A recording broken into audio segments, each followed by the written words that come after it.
Delbert Teague here. Welcome back to Childersburg Anglers. Let me show y'all how I get to the Tallahassee Creek on foot. We jump over this log. Show y'all some beauty today.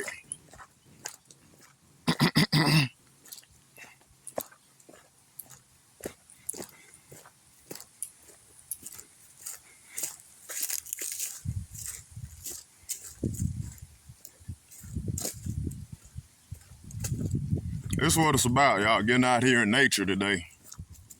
Me, I'm behind on footage, so I got to do a bunch of shooting today. A bunch of bassing as well.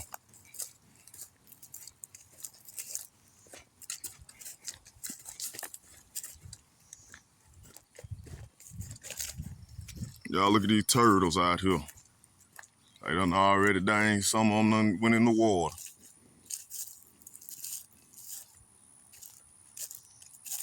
But yeah, y'all, all this right here, it was right there by them bridge pilings.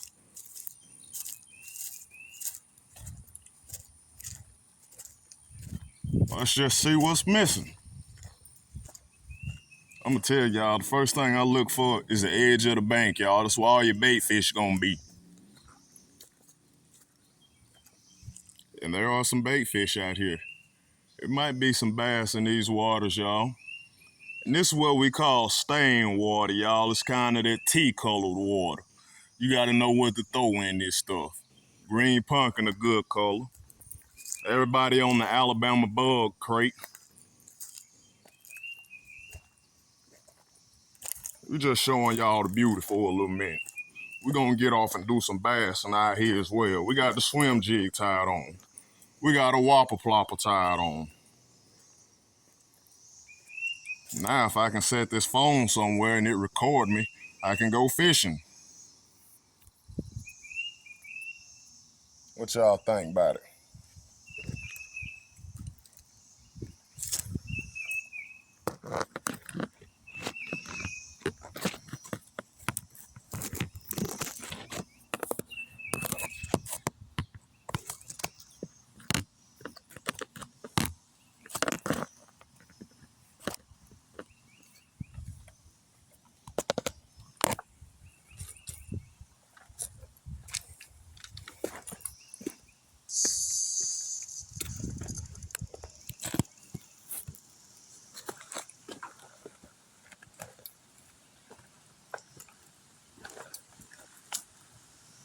Let y'all see the Tallahassee for a minute.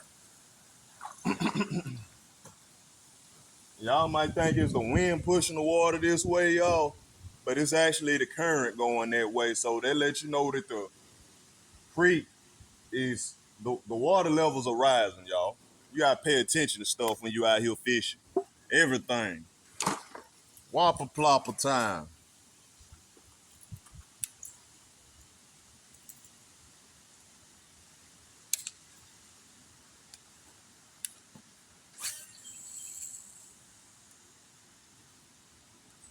Y'all, I've got to get my equipment set up.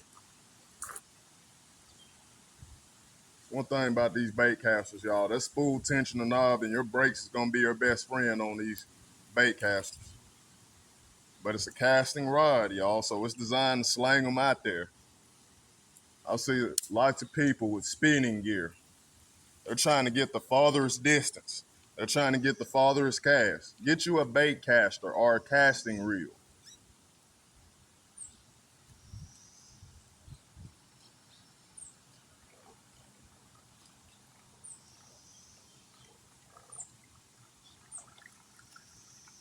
I've heard a lot of people say they hate coming out here on the Tallahassee because it's always dirty.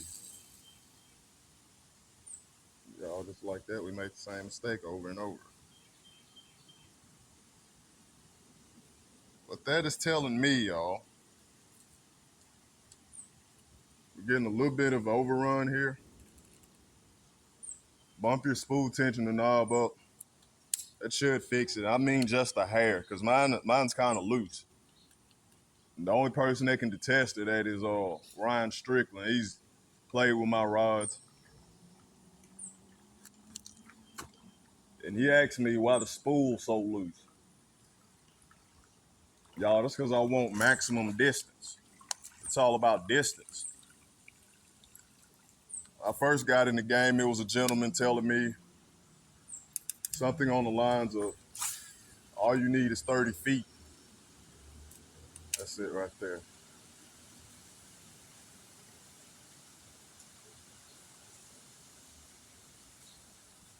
Yeah, y'all, that's what we're looking for.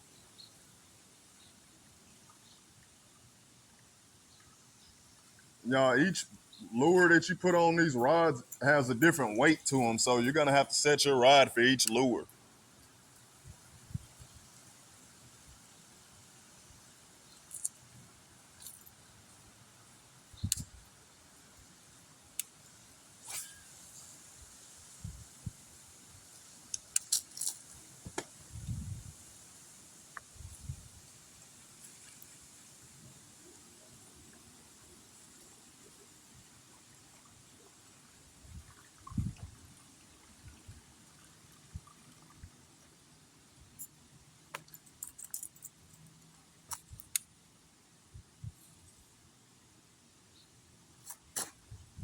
You guys, a lot of people say it ain't time for a buzz bait yet. They say it's top water season, but they say it ain't time for a buzz bait. Y'all look at that. I hate my lures getting nasty.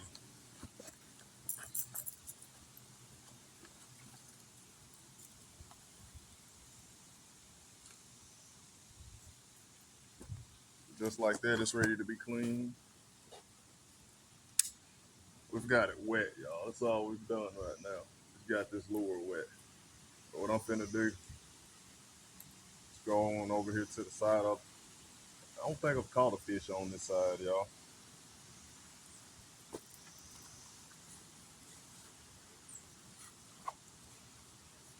I do not think I've caught any fish on this side.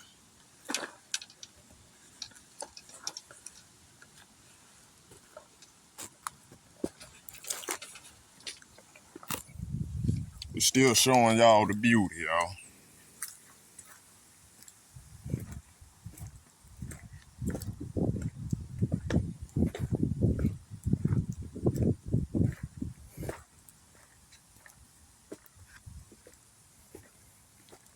I'm gonna keep it real with y'all. These bass is under some type of cover, y'all. Whether it be these logs in the water you see, whether it be these overhanging trees, them are the places you want to be casting. Show you y'all, boy.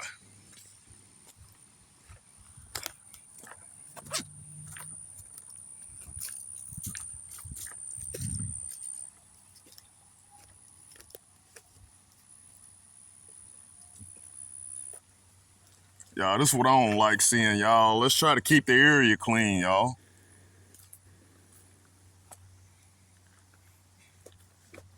I mean, I got a lure left behind challenge that I got going on, so whenever I leave a spot, y'all, it'll be convenient for some of you bass anglers to follow me. I leave lures behind so people can find them. Back to the beauty, though. Show y'all the beauty.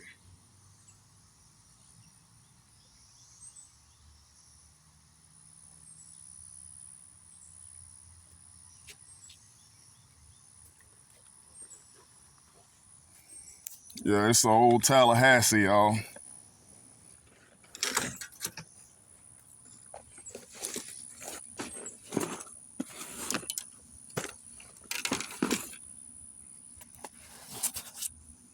And these, they just pull out, y'all. Very convenient. But yeah, y'all, let's go get these baits out. First one is gonna be a rattle trap, y'all. I ain't gonna lie.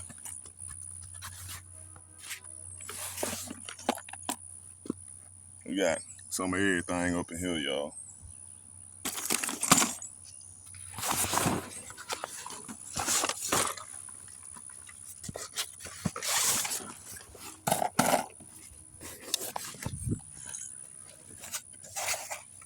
I'm gonna tell y'all, chartreuse is that color, y'all. I don't know what it is.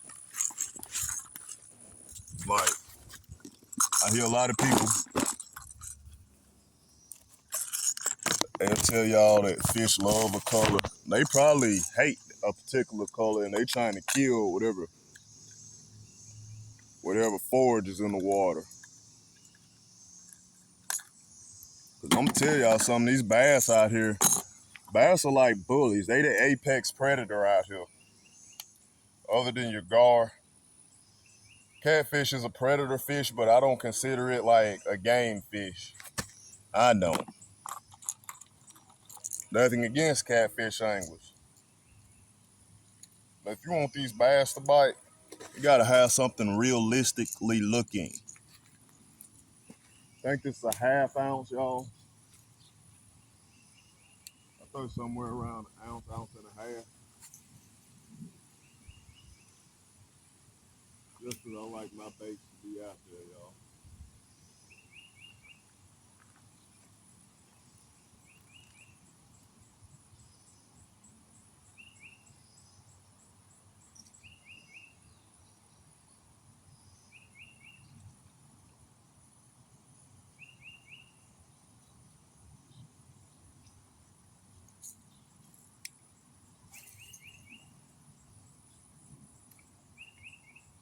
That's almost at the other side of the bank.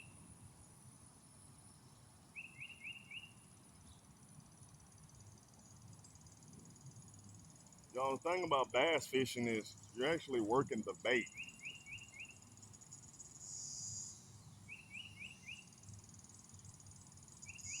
This is called yo-yoing, y'all. And I like to do something similar to it on this next cast. It ain't many ways that I cast a lipless, y'all. I fire it out there, and you can reel it back to you, slow, fast. What I like to do is I like to burn, burn, burn, stop, burn, burn, burn, burn, stop with it. This works real good if you got braid on the rod, y'all. You can do it like that. Get it back out there. And y'all, these Shimano SLXs, they slang them pretty far. Yeah, I was telling y'all about the burning, which is this. Y'all, there are baby bass out here. I'm talking about fry. Well, that might be a fingerling. It might be in the fingerling stage. We're gonna show y'all the yo-yoing right here. You want that crank to kind of drop first a little bit. You just want to lift the rod tip. You're just reeling up slack. That's all you're doing is reeling up slack. That's how you yo-yo, y'all. You got to retrieve to you. You got yo-yoing.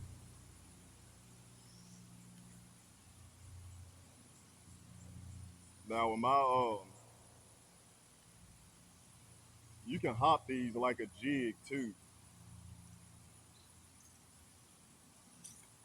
Just being real aggressive with them. And you know, above the surface, it don't look like I'm doing a lot with my rod, y'all, but shoot, that bait's doing a lot under the water. And let me show y'all sweeping. I'm doing the yo-yo, but sweeping is where I bring it to me. I might have that rod tip way over here, and I'm just gonna pull it to me. I can get that line to stay right. Yeah, we're just gonna pull it to us.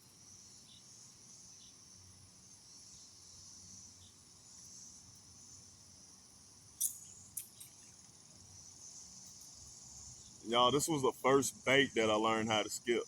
They said you cannot skip treble hook baits. I have done it. Done it so well that I started skipping single hook baits like chatter baits. Pretty good. I'm not good enough to make a video on skipping yet, but we're getting there. The old turtle out there with his head out the water. Think nobody don't see it.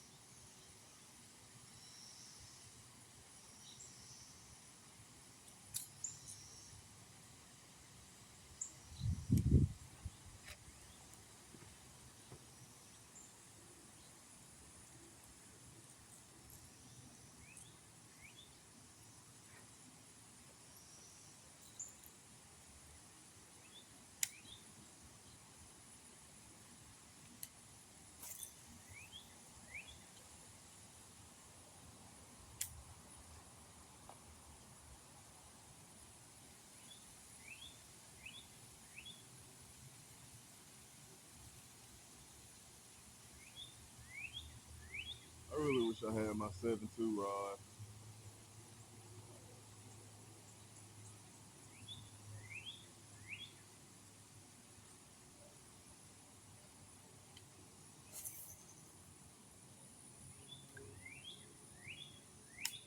Bait casters do good in the wind too, y'all, from my experience. Guy was telling me that they backlash more in the wind. But this XLX, I have not messed with the settings on it. I've just got out here and started casting. And it's my theory with the bait caster, if you master it, which I ain't gonna say I've mastered it because I still backlash with it. But once you master the bait caster, y'all, you should be able to throw about damn near anything on it.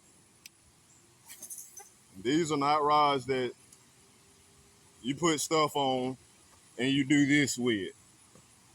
These are not them type of rods. These rods are made for you to work whatever's on the end of it.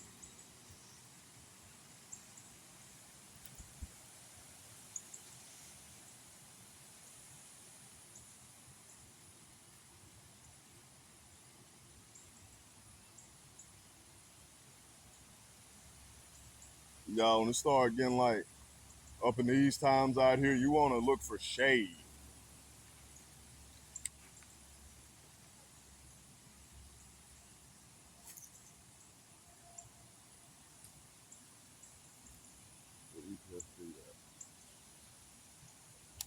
Oh, y'all, we're in a situation right here.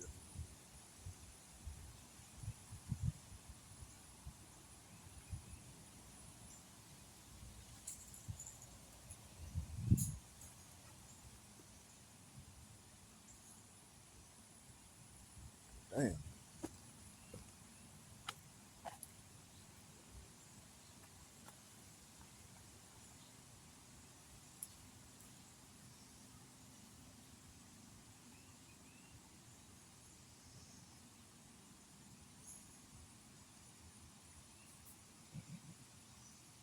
Show y'all another reason I use snaps.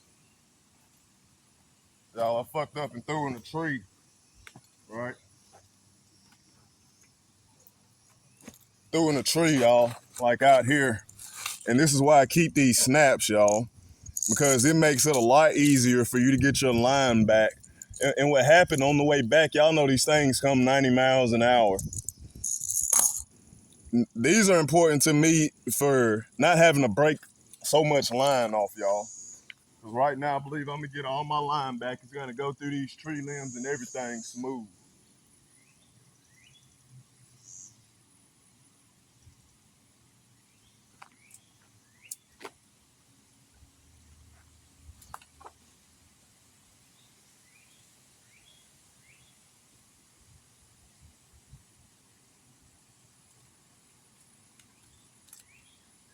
Told y'all.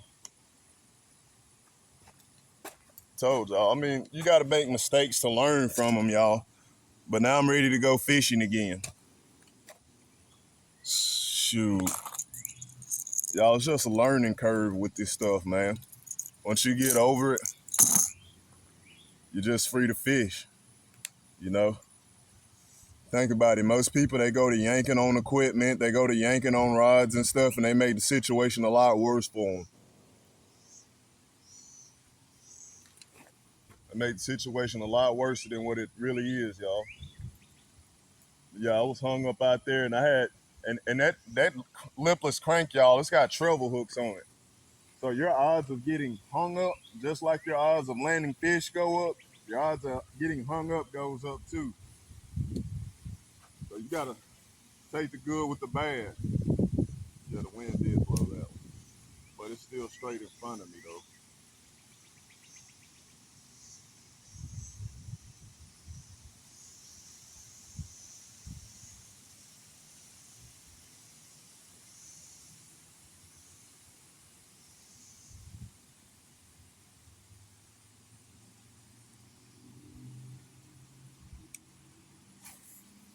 That underspin's deadly too. That underspin is just a deadly, deadly bait, y'all. That underspin, you don't do nothing but reel it slow as possible. Just want that blade to turn. Let these fish see some flash.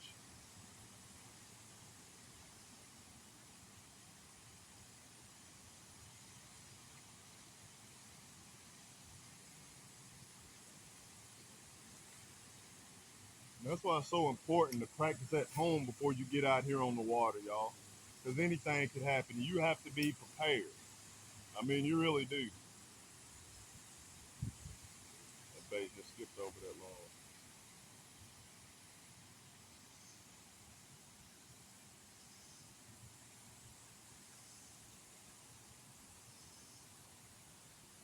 We're going to fish out here a little bit, y'all. What I'm trying to do is get over here in the cave.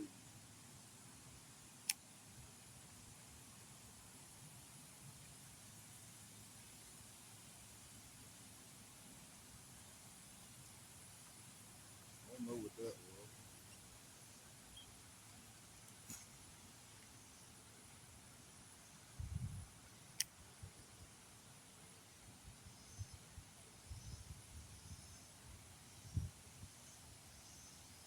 I ain't gonna lie, y'all. The Talladega Creek has more cover than out here on the Tallahassee. I remember for years we would use zip codes. To me, it's not a rod that you want to bass fish with. My reason for saying that might be different than someone else's reason. My reason is it's a casting reel. It's a spin cast reel. So it's about like a spinning reel with a little bit more accuracy.